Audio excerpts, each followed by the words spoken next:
Hello everyone. For first time viewers, this channel is all about providing value to my subscribers, and usually I do it by providing a good deals in the used market, buying them, bringing them to the brand new condition, changing the thermal pads, cleaning everything, then reselling to one of my subscribers with the same price as I paid for it. I also cover the shipping cost within the US, but I can ship worldwide if the chosen subscriber will be from another countries, like I already have experience a person winning from Venezuela. But as last week the RTX 4070 was released, I chose not to do a GPU hunt, and instead of it do a quality comparison between different 4070 cards, and by that way provide you the comparison table where you can see which card has better quality, so you will invest your money in the correct model of that 4070. And as this week I saw the rumors that the 4070 is not being sold good, so the prices are going down, and by 4070 prices going down, also the used market will go down even more. So I decided to postpone the GPU hunt for another week, and instead of it to give you a comparison for 4070 Ti, and when I will be free from the GPU hunt, we'll have a time, I will do for all other series also, upcoming 4060 Ti, 4080, maybe we'll go into the AMD cards. So we want to have full picture of as much as possible of the models, so you can see and make the correct choice, because the situation now is completely different in GPU market compared to the previous years. There's so many options available, and when we have options to choose, we have to choose only the best ones, which will provide also the better value, and also when in future you will be going for the upgrade, you will be able to sell them with higher price compared to other models. So let's start. For today we have 4070 Ti, we have 11 models of this card for which I've managed to find the necessary info to compare, and I will say that today's comparison will be much interesting compared to 4070, because we have one vendor manufacturer who is playing some games with the name of the cards and different quality of the cards, so people can be confused, but they will be introduced to the market with the same price. And also have some small story analyzing which will be done with the Tech Power updater for one of the cards, which seems not correct, as we find out later. So if you want to see what card has these issues and what manufacturer is playing a game of trying to confuse the customers and sell low tier product under the name of the higher ones, stay tuned till the end of the video to find out. So let's start from the first card, which is again became my favorite one. You will say that second video in a row I'm giving my recommendations for the Asus, but I'm trying to be honest. This is what the quality of the card is saying, and if you don't agree with me, you're free to choose another card. But comparing the all components of the cards for the price which is provided for the current market is, as of the April 24, it's $800 in Newegg, Amazon.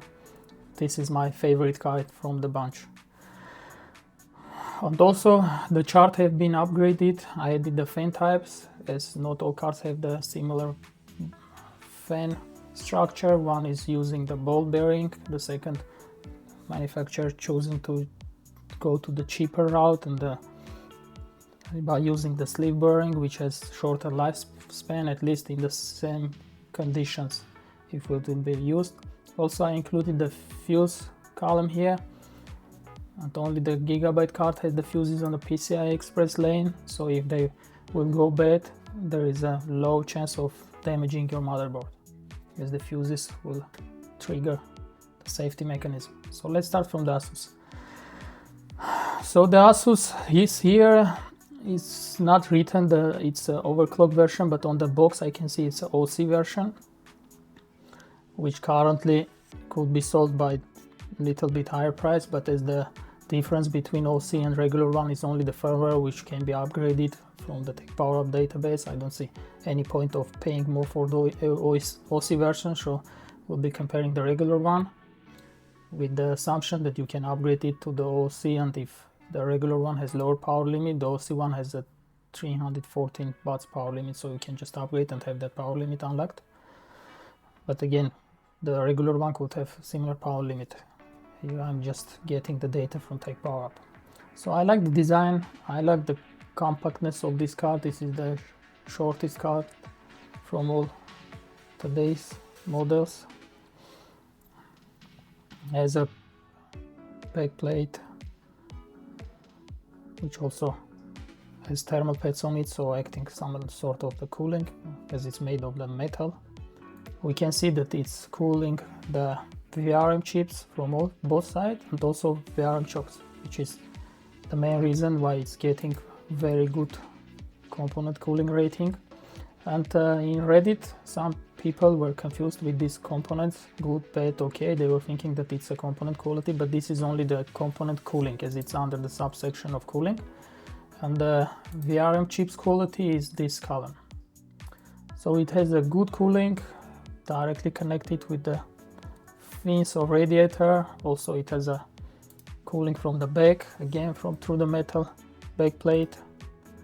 It uses quality chokes, which is again big plus. It is using the SiC VRM chip, which is a, I guess, lower chance of going bad compared to AOZ Alpha Omega ones. The memory chips on all the cards will be the same Micron, which is same model, same performance, so nothing to compare here. And the temperature wise, normalized is 60.3.5.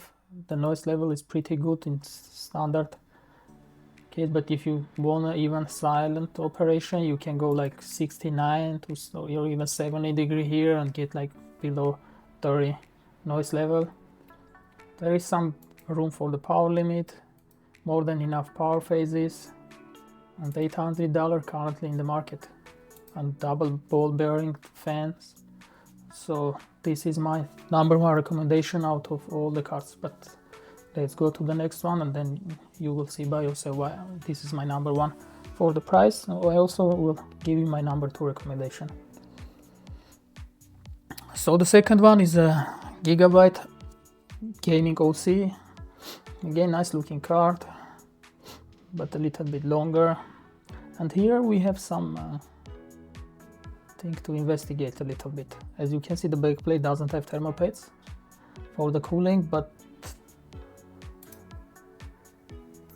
the component cooling is very good.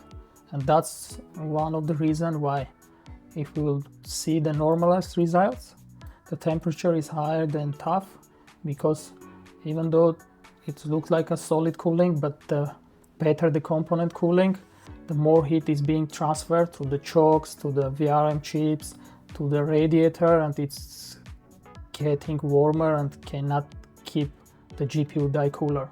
That's why that can be one of the reasons why we are losing here. And when it's running the after-fan profiles, it's quite loud. That's why it's getting 59 degrees, which is completely unnecessary. It's better always to have the fans with below at least like 34-35 dB to have comfortable operation. So it's 340 power limit, 10 phases, but using the lower quality bearing, the sleeve bearing for the fans. And as I said, it's a big plus, has a fuses, and costs $60 more. Cannot offer, except the fuses, nothing better than the Tough version, so I cannot recommend this one over the Tough. So Tough still remains my number one recommendation.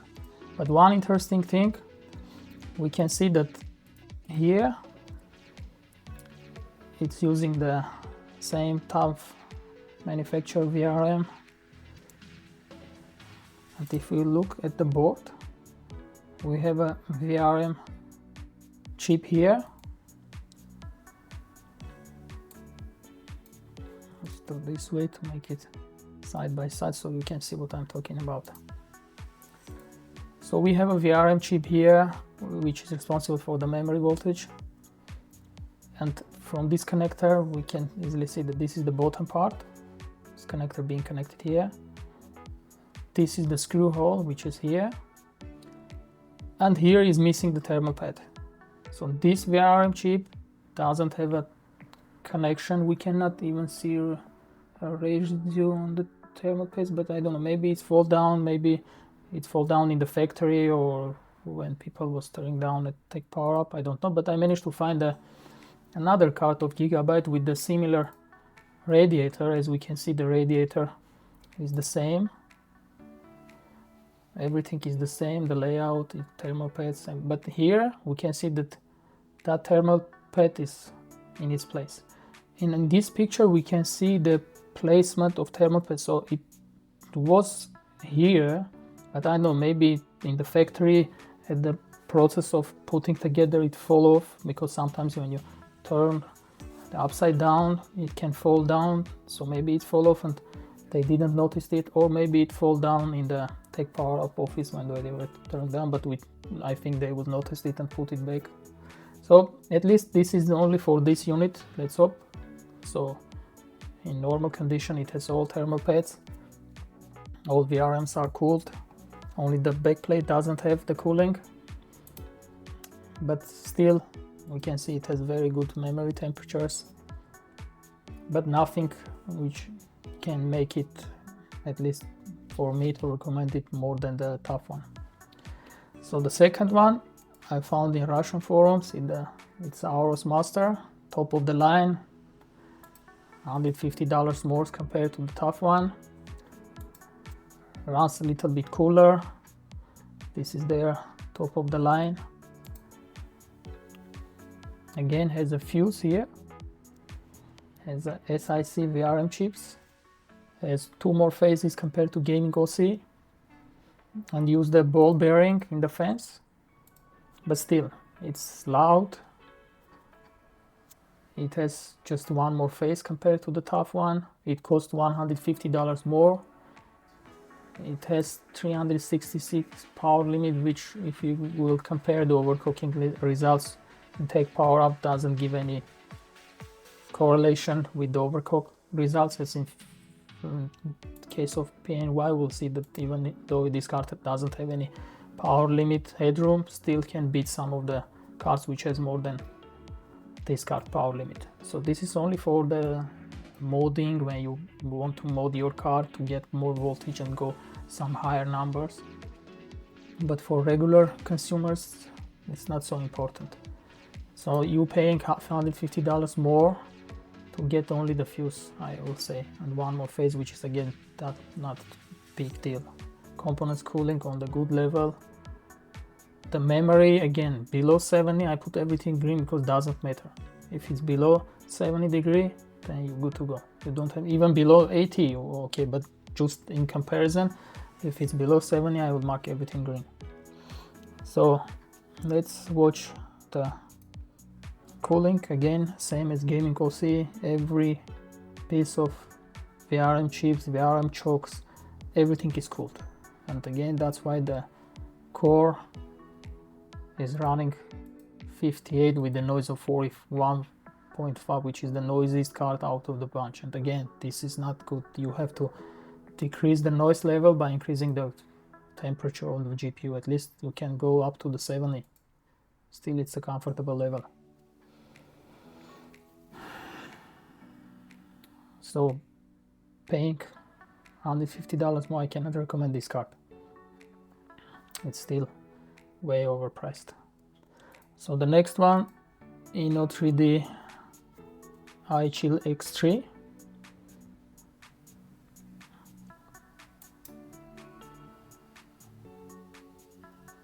Nothing extraordinary, but again, the card I managed to find cost $960, even more than Gigabyte, and cannot offer anything extraordinary. Plus it's using the Alpha Omega VRM chips, which has a higher failure rate. Same quantity as the Tough.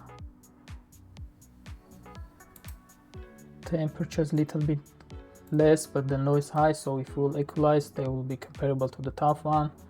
We don't know any information about the ball bearing, or it's a sleeve bearing, the fans, so $160 more. Again, I cannot recommend this over the Tough one, so Tough still winning, even though it's, again, it says all the components go cooling, even the VRM chokes is being cooled, but still it's not enough. And the backplate has the pads, which again providing some type of cooling. Still $160 more. I cannot recommend this. So the next one is the MSI, which in case of 4070 had a problem as one VRM chips doesn't have a contact with the fans, but in this version at least it's solved.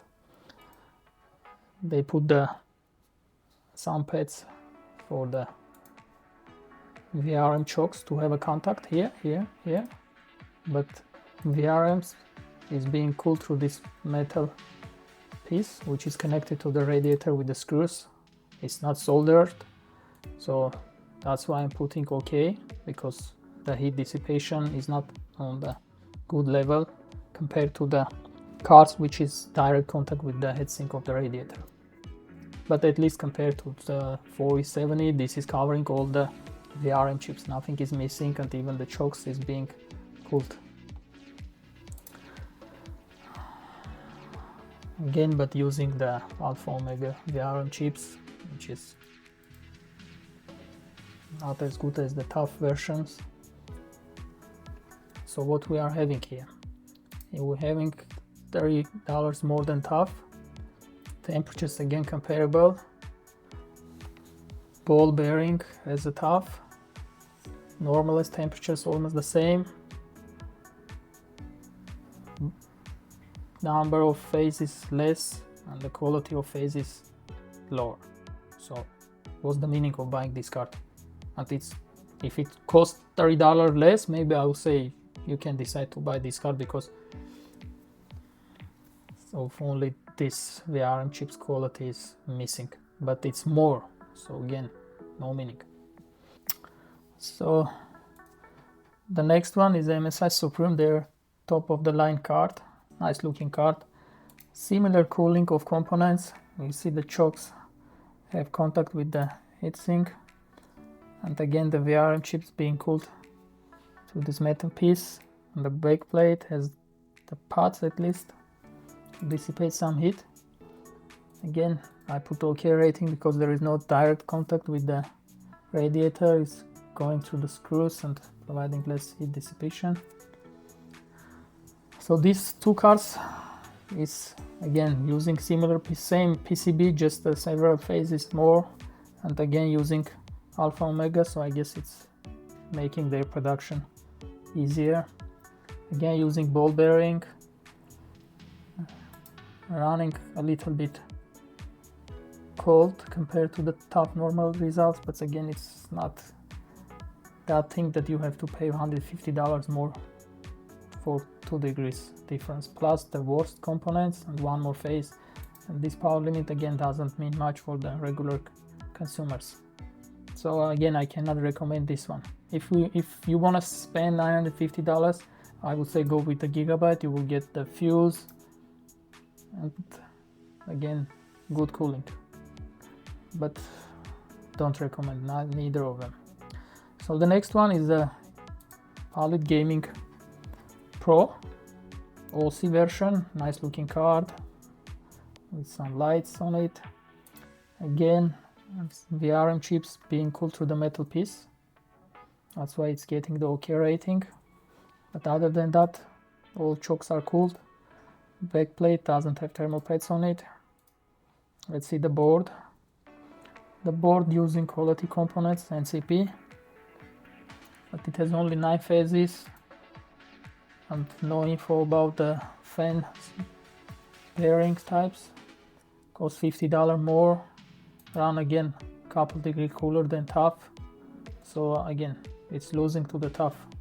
It costs more, but nothing is better. Less phases, longer card, so I wouldn't buy this one over the Tough one.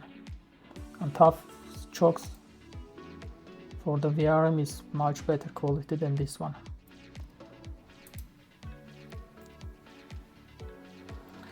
So the next is the very interesting part starts. So with this 4070 Ti, Palit decided to make some games with the consumers and introduced 3 GameRock cards: GameRock, GameRock OC, GameRock Classic. And in different countries you can find only one of them. Like in US I didn't manage to find any of them, but for example in Russia you can find OC and Classic even. And people will think that the OC is top tier than the Classic and will equal prices. Even if the price will be a little bit higher, they will go with the OC. But when you open the card, they are completely different cards, completely. Now let's see how they differ. So I'll put side by side these two tabs. So this Russian side got the Classic for the review, and this Kid Guru got the Gaming OC. Now let's see. Compare the cooler. You can see the difference. They both have a Gaming Rock name, Game Rock name. But this one is a OC, this one is Classic. Completely different design. This one is a huge copper plate with improved heat dissipation. Has a direct contact for the VRM chips and the chucks. This one has only direct contact for the sound part. The rest VRM chips go through this metal plate, which again not as effective as the direct contact. But that's not the main difference. The main difference comes in the component base. Compare the components. Can you spot the differences? Completely different VRM chokes compared to the OC version. And the Classic, from all of the cards in this comparison, has the best VRM chips. They are using MPS VRM chips, which is top of the line. Nothing is better. And compare the back. Completely different design, completely. You see all this part is different. And this is the best quality card in terms of components out of all the 4070 I saw so far. And it has better cooling, better components. They are using MPS, even though the OC and Classic have 12 phases. The OC is using NCP, which is lower tier compared to this one. I marked this as OK cooling because they are using a metal piece. Temperatures, as I said, the better the cooling for the components, the higher the temperature, which we can see here. The proof of my words is running 3 degrees higher, even though I have better base with this copper plate. But as the heat dissipation is better, it's increasing the GPU. But when you are normalizing, they are pretty much similar, because here we have higher noise level and higher temperature.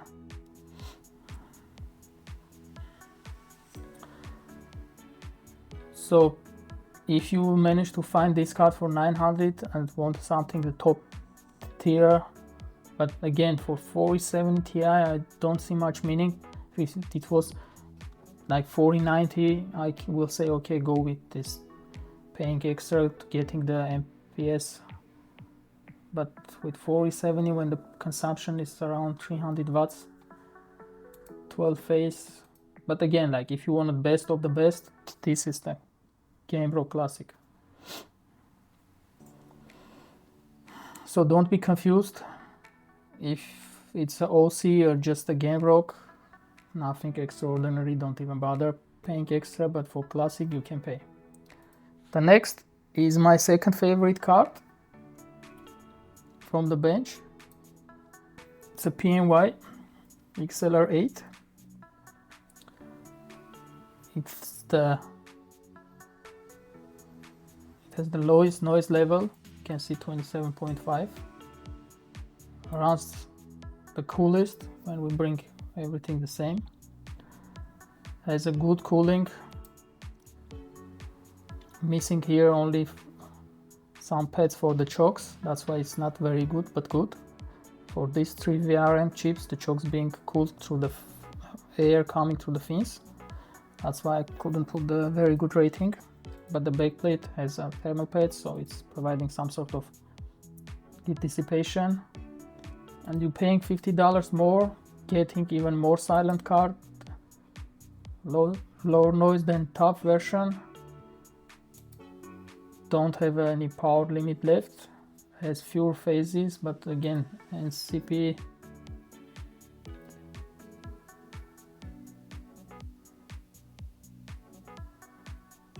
so nothing to worry. Even with 9 phases, I think it's pretty good. Okay, now I will show why this 285 shouldn't bother you so much. Let's compare the overclock results. Here we can see the Tough has more. No, the Tough is not a good comparison. Let's see which one has much more. Yeah, the Zotac. So the Zotac has 366. It has 24 phases, but it can overclock only to 2986. When the PNY, which doesn't have any power limit, can overclock more. And if we will compare frames per second, it's getting the highest frame per second than any other card. So that's why I'm saying for the regular consumers this number shouldn't worry much. But just for comparison, I put it here because maybe some of you buying for the extreme overclocking and they wanna know how much they can go over. So this is my second favorite card, and if the price was equal to the Tough version, maybe I will even buy this one over the Tough, only because my priority for the noise is much higher. But here we're missing the fan type information, but as it's at their top of the line, I don't think they will go to the cheaper route using the sleeve bearing for this one, and will most probably use the double ball bearing. And the last card, which I was saying we need to do some also investigation. And the last card, which we will need to do some investigation of the power up numbers, as they seems incorrect, the Zotac. So this is their top of the line, best of the best of this company. I don't know, it's a chunky cooler. The cooling is very good, everything is cooled, everything has a direct contact with the radiator. Backplate has a thermal pads, so components cooling respectable level. But they are using Alpha Omega VRM chips and using not 10, not 12, but 24 of them. 24. They could save some money on this VRM, like use maybe 16, and the rest invest and replace all the VRM chips with the MPS one. And then this card will become the killer in terms of quality. But they decided to go with the strange route, and also we saw that in the overclock it doesn't provide any benefits. Even though they put 366 power limit, it's nothing extraordinary. Its overclock is even lower than the other cards. So why, I cannot understand. It's the longest card, yes, the most VRM phases, but $60 more over the Tough. I'm saying I will pick PNY over this one. I will pick Tough over this one. I will even pay $40 more, of course, we'll get the GamePro Classic over this one. So no meaning 24 phases with Alpha Omega VRM chips. And normalized temperatures, this is the topic we wanna discuss a little bit deep. So here we can see, let's go to the tech power up data, not by the chart. We can see that their standard frame profile around 38.6 dBA, making it the loudest from all the cards. The second loudest is the Gaming OC, it's just 0.1. lower, but again, loudest. And the temperatures compared to the loudness is much worse than Gaming OC. Gaming OC is loud, but at least it's the coolest one. And then you can increase this temperature and decrease the here. But here you don't have much room. Okay, so it should constantly be eliminated from my list as I prioritize the noise over performance of the card. But then I go to the cooler comparison where they say they are the temperatures at 35 dBA to 85. And here this card is getting 63.5. It's on the same level as the Asus Tough one. But how it's possible to decrease the 38.6 to 35, which means lower RPM of the fans, but at the same time get better temperatures? Obviously there is some mistake here.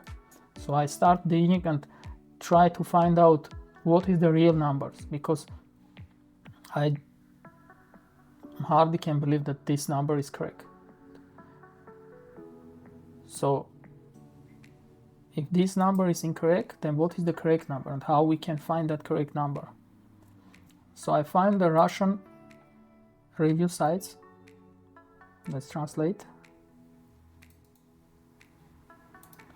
Which used to have the reviews for both Zotac and also MSI Gaming X. So this is the MSI Gaming X. Let me show. MSI Gaming X. And this is the Zotac. The same card.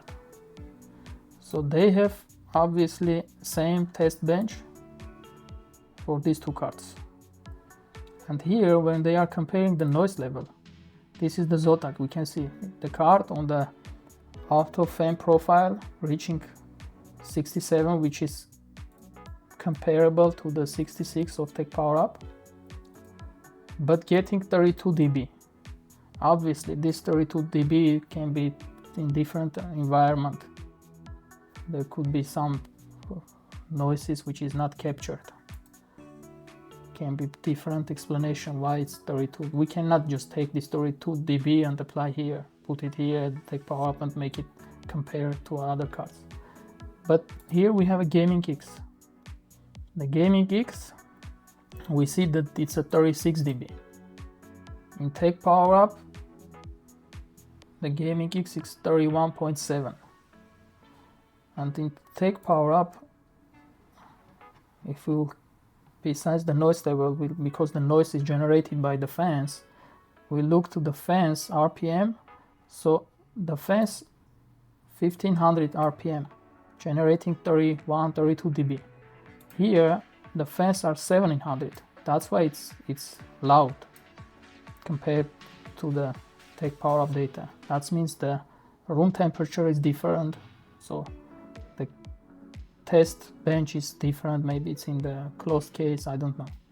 But at least we have this data that on 1700 is 36, and in the same test bench this card runs on 1432.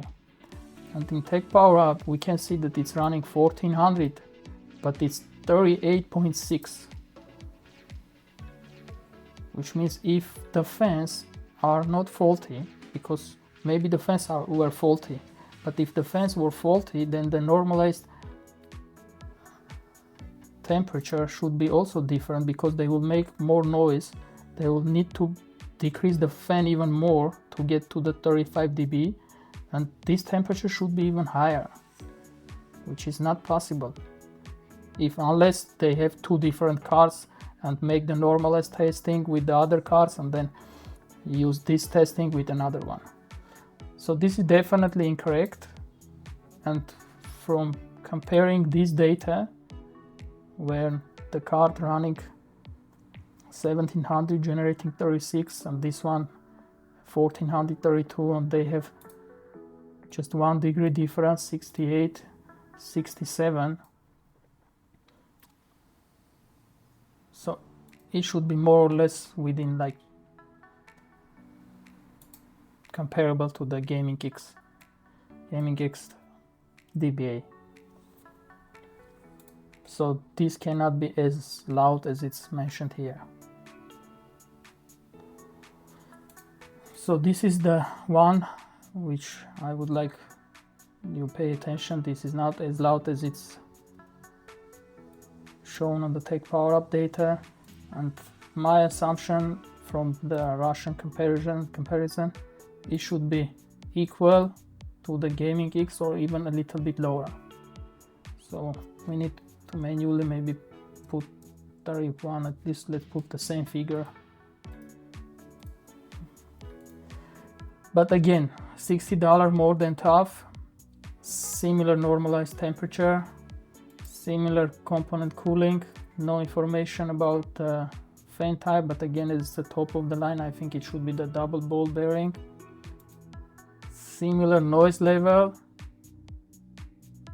overkill quantity of faces, and lower quality. Why would you go with this one? I cannot understand. So my recommendation is, if you have 80 that you want to buy the best value card, buy the Tough one. If you want to buy the best quality card, try to find the Game Rock Classic. If you cannot find it, then I don't see any meaning paying over, because all other cards more or less or worse or use equal components to the Tough one. So there is no meaning. And if the noise is your number one priority, even that you want to squeeze this 1 dB of your card, then PNY your choice. But it costs more. But if you want even lower noise, then I guess it's worth it. So this is the summary for 4070 Ti, and if you have links for more cards, please share with me. I will be very happy to review them and update this chart, as we updated 4070 with the help of the members of Reddit group. As initially there were less cards, but a lot of people helped me by sending the links to the Spanish version size, which was used, and we were cross checking the numbers, making, as I said here, like getting to data. So as here, like we're using one card which is available in both Tech Power Up and the Russian version, then converting the numbers for the third card. So by these calculations we managed to get some missing numbers for the 4070, and I hope that this one will be done in the same way. So thank you. If you stayed so long, I hope this chart will help you to make a correct decision and put your money into the correct cards, not to overspend to the cards which doesn't give you nothing extra in terms of quality. And see you in the next one, and hope that in the next video it already will be some GPU deal which I will find for you guys.